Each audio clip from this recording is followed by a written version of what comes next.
सोलापूरच्या पर्यटनाला नवी झेप, साई रिसॉर्ट अँड ॲडव्हेंचर पार्कचे थाटात उद्घाटन। सोलापूर जिल्ह्यातील पर्यटन विकासाला नवी दिशा देणाऱ्या साई रिसॉर्ट अँड ॲडव्हेंचर पार्कचे उद्घाटन मोठ्या उत्साहात पार पडले। या प्रकल्पामुळे जिल्ह्याच्या पर्यटनाला निश्चितच चालना मिळेल असा विश्वास मावळचे आमदार सुनील शेळके यांनी व्यक्त केलाय। उद्घाटन सोहळ्याला मोहोळचे माजी आमदार राजन पाटील, आमदार दिलीप माने, पाणीवेस तालीम संघाचे चंद्रकांत वानकर, सुशील क्षीरसागर, बाळासाहेब गायकवाड, अक्षय खताळ, असलम चौधरी, आकाश चौरे, दीपक माळी, उमेश घोडके, अनिल मालकोटे, भाऊ थिटे, प्रभाग क्रमांक 5च्या नगरसेविका मंदाकिनी तोडकरी, नितीन बिज्जरगे आदी मान्यवर व पार्कचे मालक गोपालदादा दळवी उपस्थित होते। यावेळी बोलताना आमदार शेळके म्हणाले की सोलापूर हा ऊस उत्पादक जिल्हा म्हणून ओळखला जातो, मात्र आता कृषी पर्यटन आणि ॲडव्हेंचर पार्क सारख्या प्रकल्पांमुळे जिल्ह्याची नवी ओळख निर्माण होण्यास मदत होणार आहे। स्थानिकांना रोजगाराच्या संधी उपलब्ध होतील आणि बाहेरून येणाऱ्या पर्यटकांची संख्या वाढेल। प्रमुख पाहुणे म्हणून बोलताना माजी आमदार राजन पाटील म्हणाले की उष्ण हवामानासाठी ओळखल्या जाणाऱ्या सोलापूरला या ॲडव्हेंचर पार्कमुळे एक वेगळी ओळख मिळेल। कुटुंबासाठी व तरुणांसाठी हे आकर्षणाचं केंद्र ठरेल। कार्यक्रमाचे प्रास्ताविक नागेश कोकरे यांनी केले तर सूत्रसंचालन पल्लवी माने यांनी केले।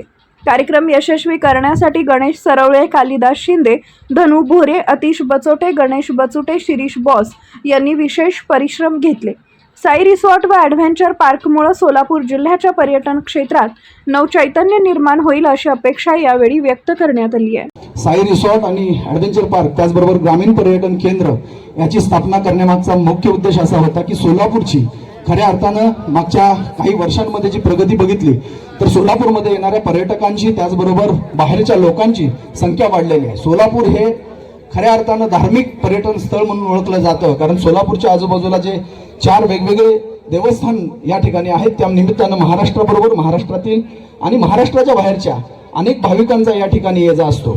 त्याचबरोबर सोलापूर खऱ्या अर्थानं एक टेक्सटाईल हब म्हणून ओळखलं जात आहे। त्याचबरोबर आपलं मेडिकल हब म्हणून सुद्धा आता सोलापूरची ओळख होत आहे। म्हणजे अशा अनेक वेगवेगळ्या क्षेत्रामध्ये सोलापूरची जी आता प्रगती होते त्या अनुषंगाने सोलापूर शहरामध्ये जे मान्यवर मंडळी येतात, जिल्ह्यामध्ये जे मान्यवर मंडळी येतात, अशा लोकांना पर्यटनाबरोबर त्यांना विरंगुळा हवा असतो आणि अशा सगळ्या लोकांच्या कुटुंबाच्या मनोरंजनासाठी आम्ही साई रिसॉर्ट आपल्या सगळ्यांच्या सेवेमध्ये घेऊन येत आहोत।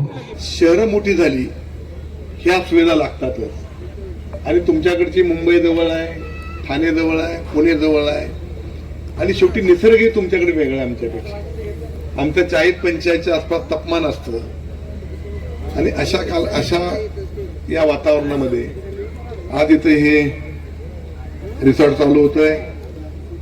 त्यांना पूर्वीचाही अनुभव आहे हटलिंगचा किंवा मंगल कार्यालयांचा, त्यामुळे अतिशय उत्तम प्रकारचं दगडी जे जुन्या पद्धतीनं इथं रूम्स एकदम चांगल्या अशा केलेल्या आहेत, स्विमिंग पूल एकदम छान केलेले आहेत आणि हे सगळं करत असताना आता तुम्हाला सगळे अनुभव असल्यामुळे मला सांगण्याची आवश्यकता नाहीये, परंतु स्वच्छता आणि क्वालिटी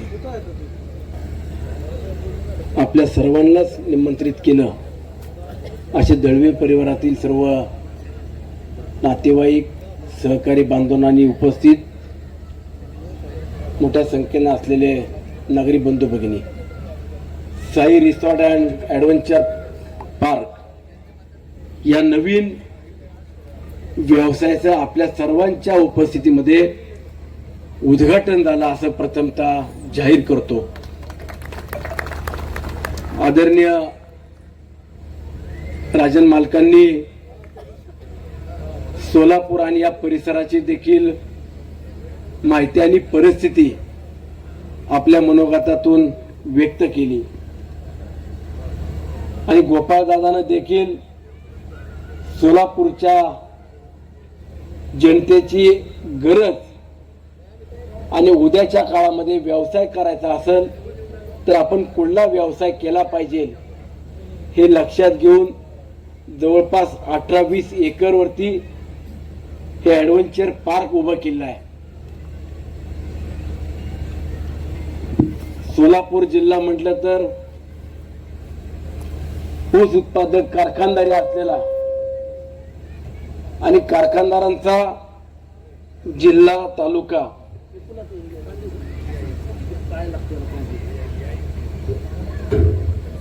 या तालुक्यात किंवा या जिल्ह्यामध्ये आता IT पार्क भविष्यामध्ये येते, मोठमोठे उद्योग येत आहेत, मोठ्या प्रमाणामध्ये इथली डेव्हलपमेंट होत असताना नागरी वस्ती देखील आता झपाट्यानं वाढणार आहे आणि इथल्या नागरिकांना एक चांगली सुविधा मिळावी, ॲडव्हेंचर पार्कच्या माध्यमातून मुलांना खेळण्याकरता किंवा इथं येणाऱ्या कुटुंबाला चांगल्या पद्धतीचा आनंद मिळावा, समाधान मिळावं, शांतता मिळावी याचा विचार करून हायवे रोड आणि शहराच्या पासून काही अंतर दूर ठेवून ह्या व्यवसायाची किंवा ह्या जागेची देखील निवड केली.